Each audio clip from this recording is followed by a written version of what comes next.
Semuanya, kembali lagi di channel Portal Edukasi. Pada kesempatan kali ini, kita akan mencoba contoh soal penilaian akhir semester Gasal untuk kelas 8, mata pelajaran Ilmu Pengetahuan Alam. Kita langsung masuk ke soal nomor 1 ya. Soal nomor 1. Tulang dada manusia termasuk ke dalam tulang A. Panjang, B. Pipi, C. Pendek, atau D. Tidak beraturan. Seperti biasa, kalian coba jawab ya sampai yang birunya habis.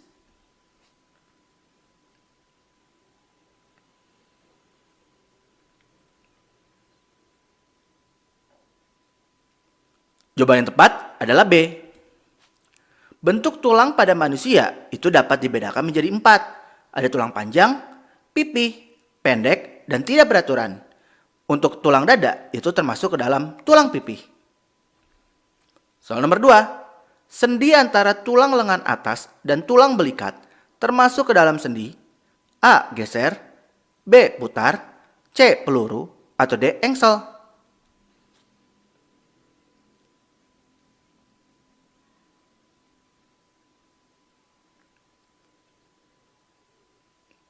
Jawaban yang tepat adalah C.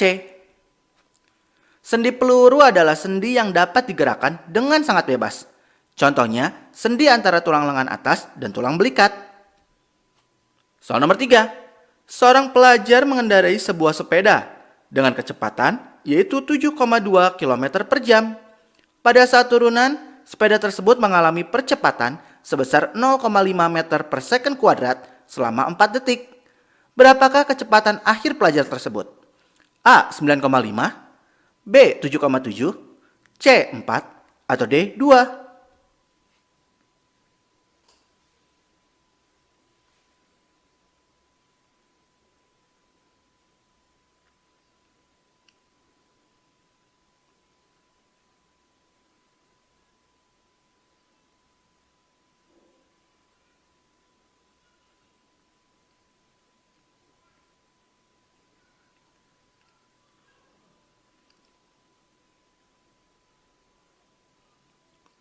Jawaban yang tepat adalah C.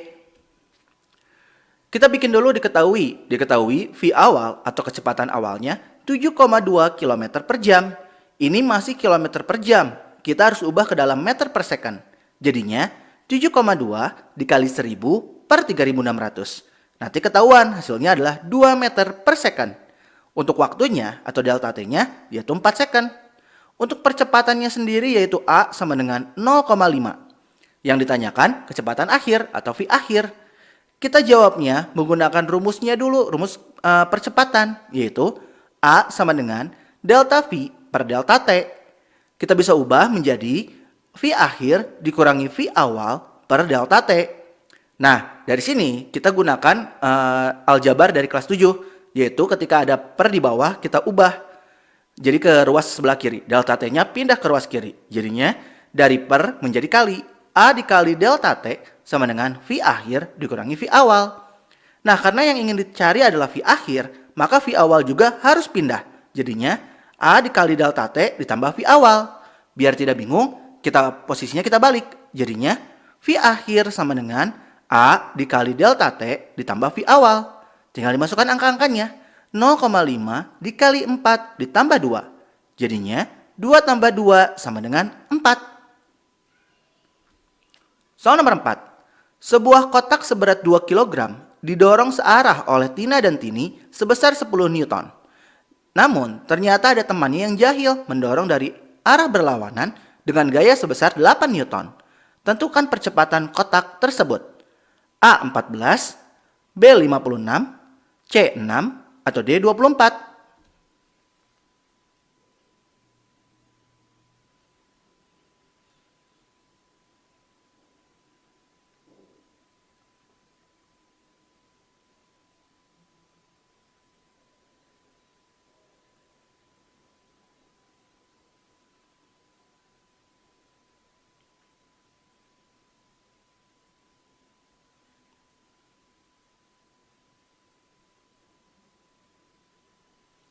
Jawaban yang tepat adalah C.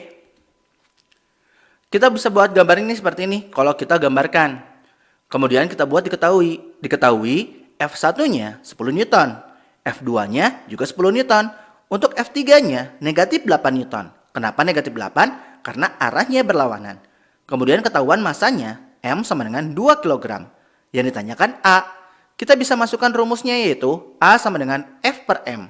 Jadinya 10 ditambah 10 dikurangi 8 dibagi 2. Jadinya 12 dibagi 2 yaitu 6. Soal nomor 5. Tono selalu duduk sambil menunduk secara terus-menerus, sehingga Tono mengalami kelainan tulang. Kelainan tulang yang dialami Tono adalah A. Lordosis, B. Skoliosis, C. kifosis, atau D. artritris.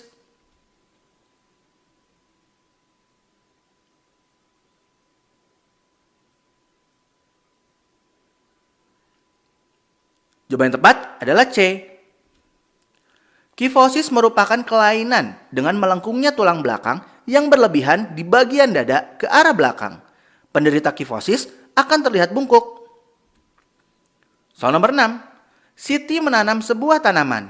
Setelah mulai tumbuh, terlihat akar tanaman tertanam dengan kuat ke dalam tanah. Tanaman yang ditanam Siti itu mengalami gerak A. Seismonasti, B. Termonasti, C. Geotropisme, atau D. Hidrotropisme.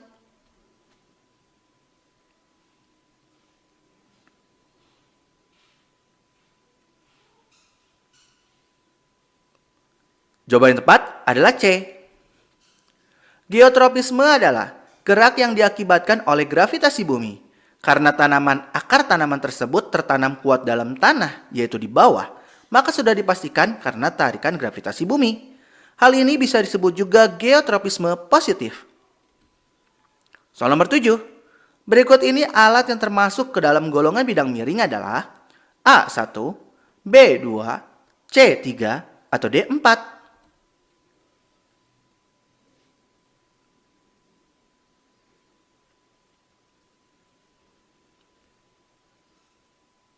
Jawaban yang tepat adalah B. Kalau ini tinggal dihafalkan ya, bahwa pisau itu termasuk ke dalam bidang miring. Soal nomor 8. Besar daya yang dilakukan oleh seekor sapi yang menarik gerobak dengan gaya 7000 Newton, sehingga gerobak tersebut dapat berpindah sejauh 10 meter dalam waktu 35 detik adalah A. 5000 watt, B. 12500 watt, C. 24500 watt, atau D. 2000 watt.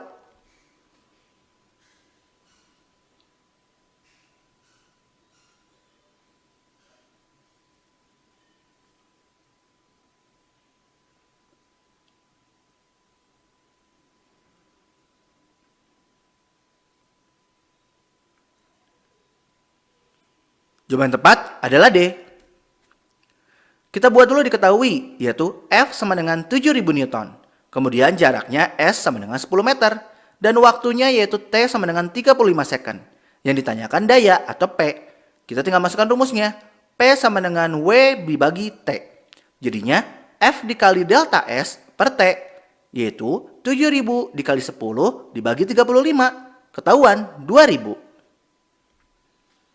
Soal nomor 9. Keuntungan mekanis dari penggunaan tangga di bawah ini adalah A. setengah, B. 8, C. 4, D. 2.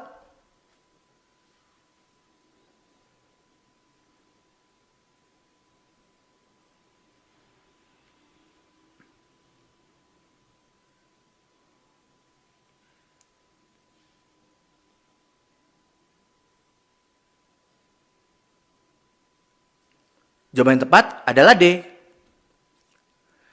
Diketahui yaitu L-nya sama dengan 8 meter dan hanya 4 meter. Yang ditanyakan keuntungan mekanis. Maka jawabannya adalah KM sama dengan L per H, yaitu 8 per 4. Hasilnya 2. Soal nomor 10. Berikut ini yang tidak termasuk ke dalam fungsi dari akar adalah A. Menambatkan tubuh tumbuhan pada tanah, B. Menyerap air dan mineral, C. Sebagai jalan pengangkutan makanan, atau D. Penyimpanan cadangan makanan.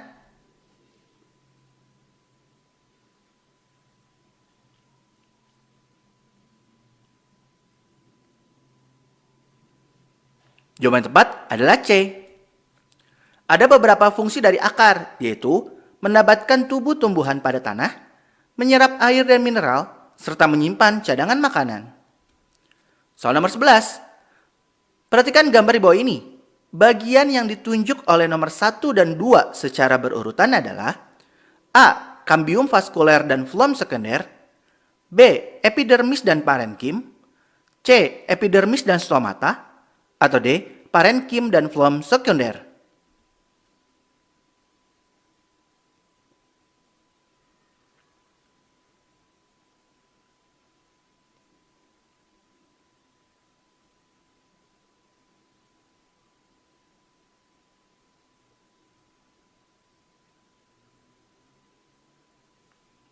Jawaban yang tepat adalah C. Kalau ini ada di buku paket ya sebetulnya, kalian tinggal hafalkan. Yang satu, nomor 1 itu adalah epidermis, yang kedua adalah stomata. Soal nomor 12. Suatu bunga dapat dikatakan bunga lengkap apabila A. Memiliki benang sari dan putik, B. Memiliki putik, C. Memiliki benang sari, atau D. Tidak memiliki benang sari maupun putik.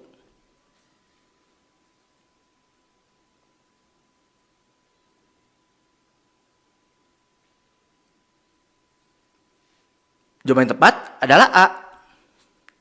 Bunga itu dibagi menjadi dua macam. Ada bunga lengkap dan bunga tidak lengkap.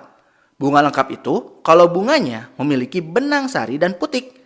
Kalau bunga tidak lengkap, itu hanya memiliki benang sari atau putik aja. Nomor 13. Perhatikan gambar di bawah ini.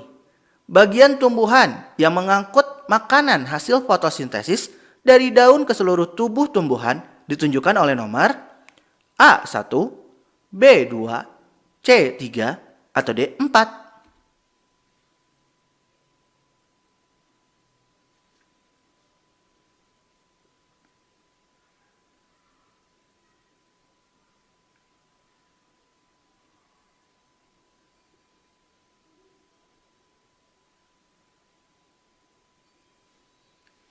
Jawaban yang tepat adalah B. Floem itu berfungsi untuk mengangkut makanan hasil fotosintesis dari daun ke seluruh tubuh tumbuhan. Nah, yang floem itu adalah yang nomor 2. Soal nomor 14. Bagian akar yang berfungsi untuk menyimpan cadangan makanan adalah A. Korteks, B. Epidermis, C. Silinder pusat, atau D. Palisade.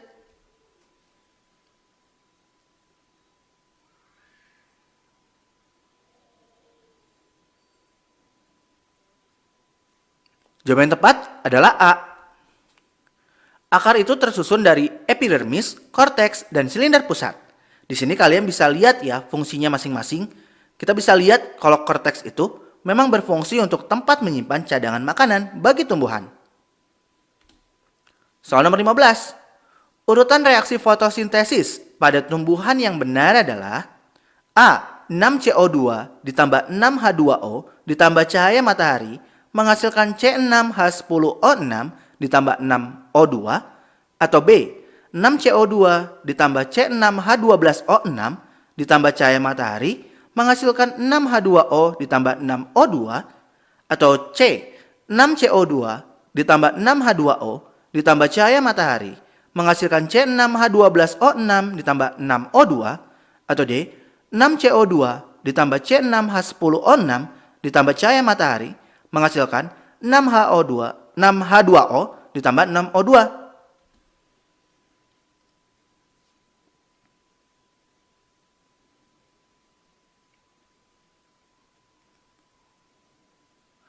Jawaban yang tepat adalah C.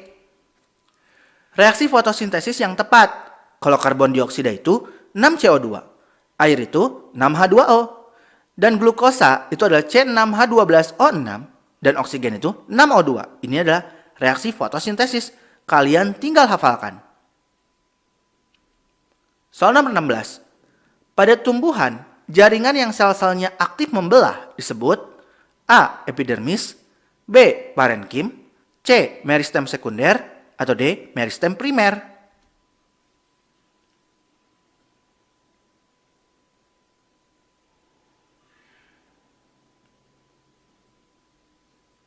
Jawaban yang tepat adalah D. Meristem primer adalah jaringan meristem pada tumbuhan yang sel-selnya masih aktif membelah. Meristem primer pada umumnya terdapat pada ujung batang dan ujung akar. Sedangkan meristem sekunder adalah sel-sel dewasa yang berubah sifatnya menjadi merismatik kembali. Soal nomor 17. Manusia memerlukan 6 jenis nutrisi, yaitu A. Karbohidrat, lemak, protein, mineral, vitamin, dan air. B. Karbohidrat, lemak, protein, enzim, vitamin, dan air. C. Karbohidrat, lemak, protein, enzim, vitamin, dan renin. Atau D. Karbohidrat, lemak, protein, enzim, amilase, dan renin.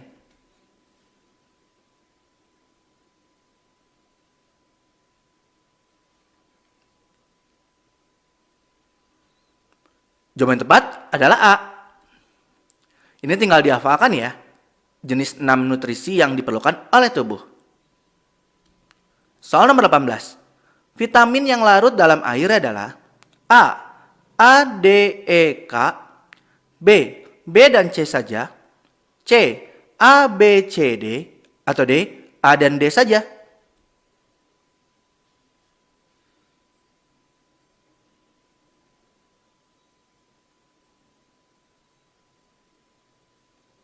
Jawaban yang tepat adalah B. Vitamin itu berfungsi untuk mengatur fungsi tubuh dan mencegah beberapa penyakit.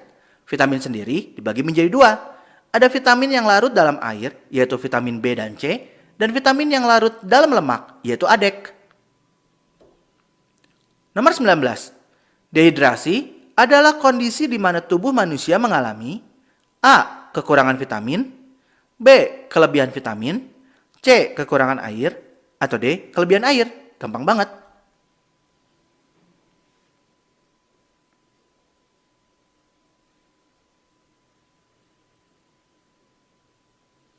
Tentu saja jawabannya C. Kalau ini tinggal dihafalkan ya.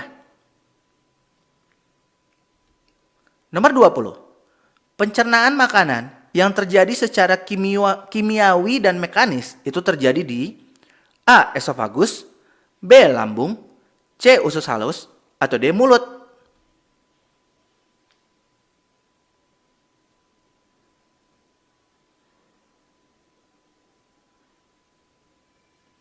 Jawaban yang tepat adalah D. Di dalam mulut terjadi pencernaan makanan secara kimiawi dan mekanis. Proses mekanis adalah proses pengunyahan makanan hingga menjadi halus. Sedangkan proses kimiawi adalah proses penghancuran makanan melalui proses kimia. Nomor 21. Gerakan mendorong makanan masuk ke dalam lambung itu disebut A. Epiglotis, B. Peristaltik, C. Duodenum, atau D. Esofagus. Gampang banget.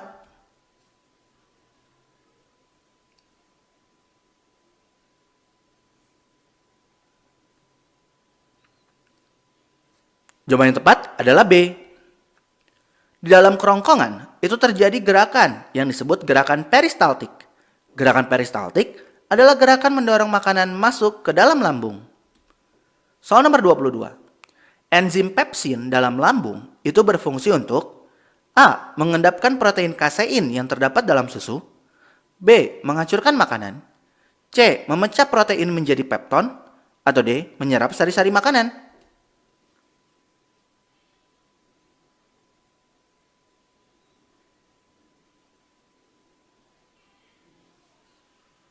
Jawaban yang tepat adalah C.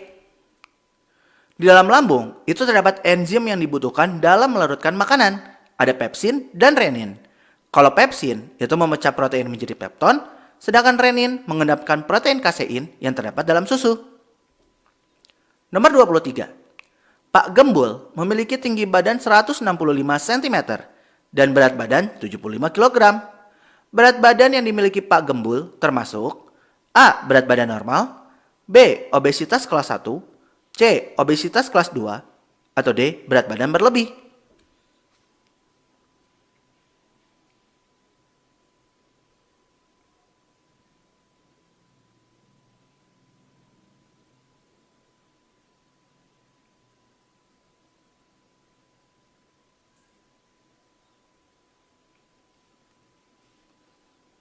Jawabannya adalah D. Di sini kita bisa lihat nih di tabel kriteria indeks massa tubuh atau IMT. Di situ ada kriteria dari berat badan kurang sampai obesitas kelas 3. Nah, cara menghitungnya yaitu massa tubuh dibagi tinggi tubuh dikuadratkan. Jadinya 75 kg per 165 cm dikali 165 cm. Tapi kan sini masih cm, sedangkan di situ dibutuhkannya dalam meter. Maka kita ubah jadi 75 kg per 1,65 dikali 1,65. Jadinya 75 dibagi 2,72. Ketahuan hasilnya 27,57. Kemudian lihat lagi tabelnya. 27,57 itu termasuk ke dalam berat badan berlebih. Nomor 24. Bakteri Helicobacter pylori itu dapat menyebabkan A. Karies gigi, B. MAH, C. Usus buntu, atau D. Hepatitis.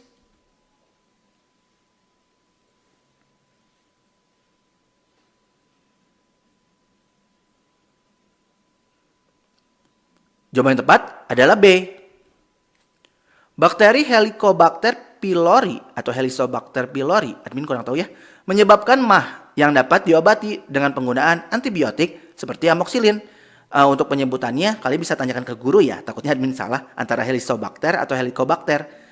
Yang terpenting kalian hafalkan tulisannya dan hafalkan menyebabkan apa. Nomor 25.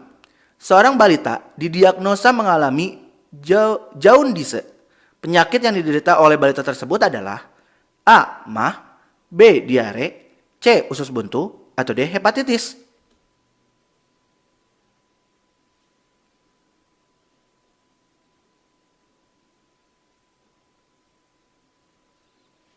Jawaban yang tepat adalah D. Penderita hepatitis akut dapat mengalami jaundice, yaitu menguningnya kulit dan mata, membesarnya hati, dan membesarnya limfa. Jadi yang perlu kalian ingat adalah jaundice itu adalah kondisi menguningnya kulit dan mata. Lagi-lagi admin kurang paham ya pembacaannya jaundice atau jaundice. Kalian yang penting apalin tulisannya ya. Soal nomor 26. Beberapa zat adiktif dapat meningkatkan aktivitas sistem saraf pusat atau fungsi organ tubuh lainnya, seperti meningkatkan denyut jantung. Zat adiktif yang memiliki sifat tersebut termasuk ke dalam kelompok A. Hipnotik, B. Halusinogen, C. Stimulan, atau D. Sedatif.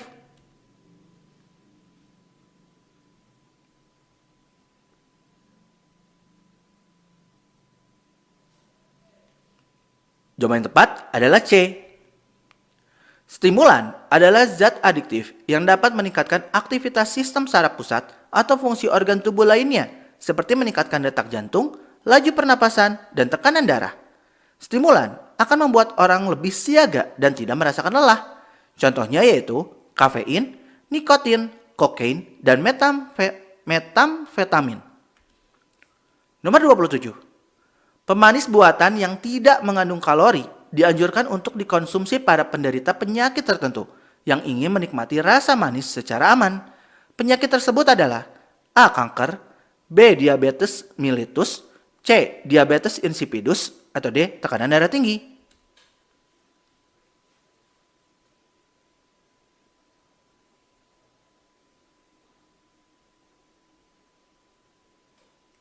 Jawaban yang tepat adalah B. Karena diabetes mellitus merupakan penyakit yang ditandai dengan kadar gula darah tubuh yaitu glukosa itu tinggi yang jauh di atas normal. Nomor 28. LSA dan LSD merupakan obat psikotropika yang dapat memberikan efek khayal seperti mendengar atau melihat sesuatu yang sebenarnya tidak ada atau disebut dengan A. Halusinasi, B. Euforia, C. Rileks, atau D. Halusinogen.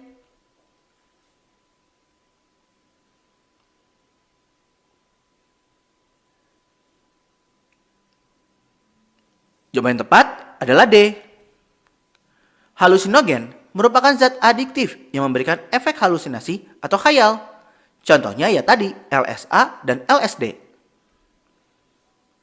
Warna merah pada sel darah merah disebabkan oleh A. Bikonkaf, B. Ameboid, C. Hemoglobin, atau D. Fibrinogen.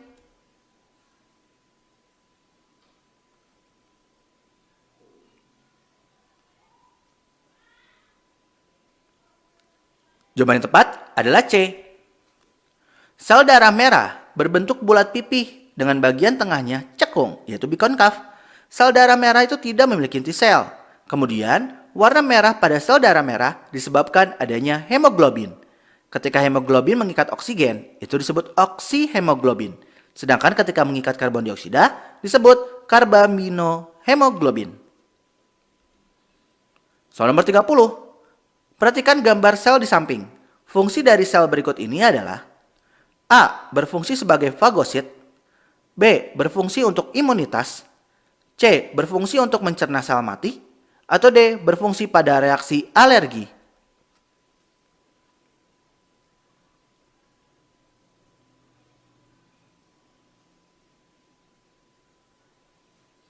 Jawaban yang tepat adalah A. Kalian bisa lihat ya, di sini ada beberapa jenis sel darah putih. Yang tadi kita lihat bentuk selnya adalah bentuk sel yang berfungsi sebagai fagosit. Yang ketiga, nomor 31. Darah yang mengandung albumin, fibrinogen, dan globulin adalah A. Plasma darah, B. Sel darah merah, C. Sel darah putih, atau D. Keping darah.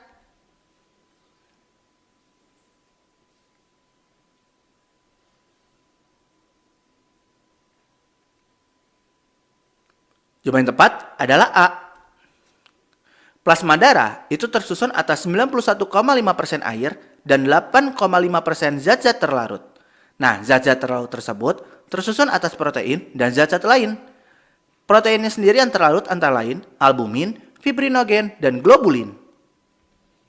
Nomor 32. Darah yang berperan dalam pemulihan luka adalah A. Plasma darah, B. Sel darah merah, C. Sel darah putih, atau D. Keping darah.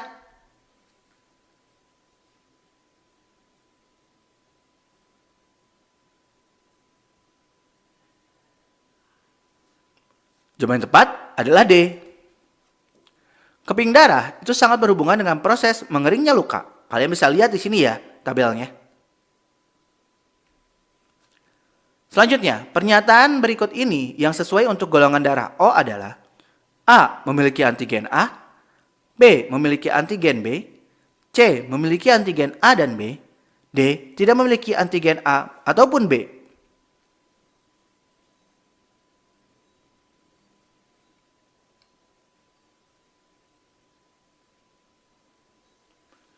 Jawaban yang tepat adalah D. Kalian bisa lihat di sini nih karakteristik golongan darah A, B, AB, dan O. Kalian bisa lihat untuk antigen yang dimiliki dan juga antibodi yang dimiliki. Sebaiknya sih dihafalkan, jaga-jaga takut keluar di ujian. Oh ya, di sini soalnya kayaknya kelebihan 1 ya, mohon maaf. Tadi 31-nya ada 2 kali. Kita lanjut aja ya. Soal nomor 33. Fungsi utama dari jantung adalah A. Memompa darah ke paru-paru, B. Menerima darah dari paru-paru, C. Memompa darah ke seluruh tubuh, atau D. Membuang darah dari seluruh tubuh.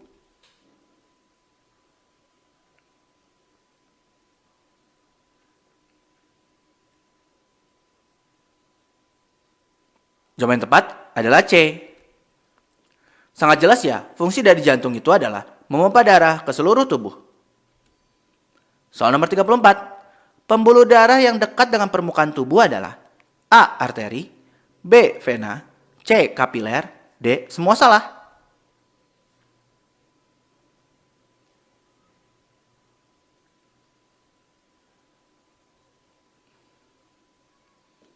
Jawaban yang tepat adalah B.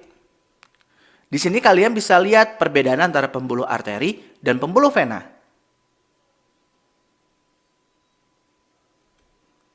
Nomor 35. Urutan peredaran darah yang benar adalah A. Seluruh tubuh, serambi kiri, bilik kiri, paru-paru, serambi kanan, bilik kanan, seluruh tubuh. Atau B. Seluruh tubuh, ke bilik kanan, serambi kanan, paru-paru, ke bilik kiri, serambi kiri, seluruh tubuh. Atau C. Seluruh tubuh, bilik kiri, serambi kiri, ke paru-paru, bilik kanan, serambi kanan, seluruh tubuh. Atau D. Seluruh tubuh, ke serambi kanan, bilik kanan, paru-paru, serambi kiri, bilik kiri, dan seluruh tubuh.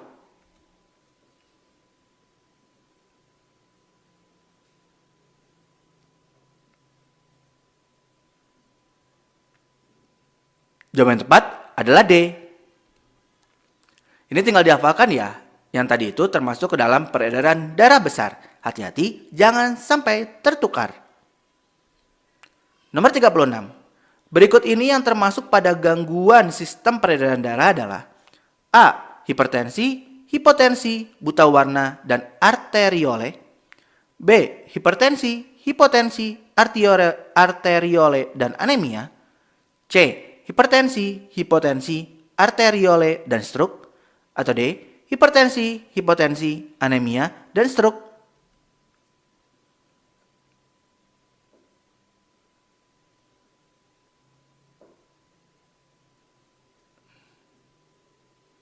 Jawaban yang tepat adalah D.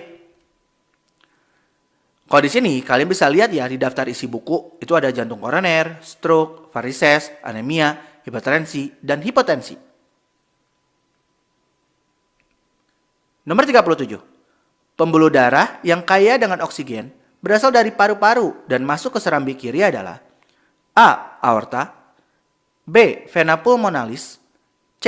Arteri pulmonalis, atau D. Vena cava superior.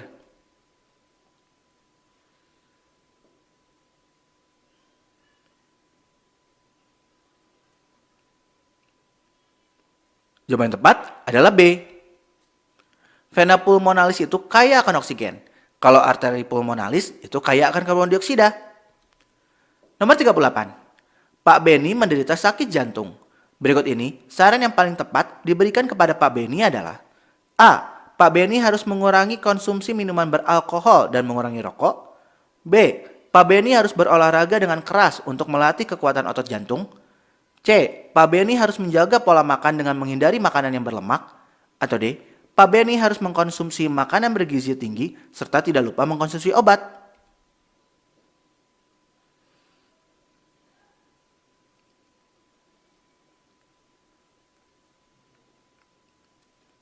Jawaban yang tepat adalah C. Lemak itu adalah musuh utama penderita penyakit jantung ya. Karena lemak berlebih dapat memperburuk kondisi jantung. Terutama lemak jahat, yaitu lemak jenuh LDL atau kolesterol jahat. Nomor 39. Berikut ini adalah pernyataan yang benar mengenai hubungan antara rokok dan sistem peredaran darah adalah A. Rokok dapat menyebabkan aterosklerosis. B. Rokok dapat menyebabkan peningkatan oksigen dalam darah. C. Rokok dapat menyebabkan penderita sesak nafas. Atau D. Rokok dapat menyebabkan penurunan tingkat LDL secara drastis.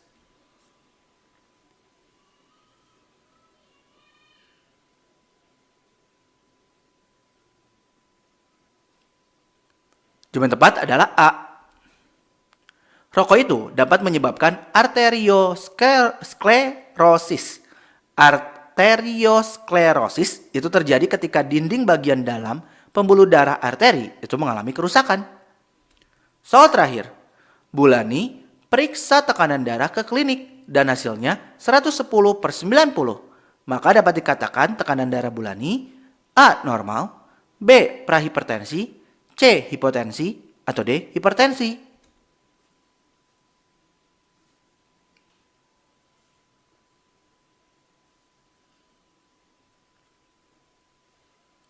Jawaban yang tepat adalah A.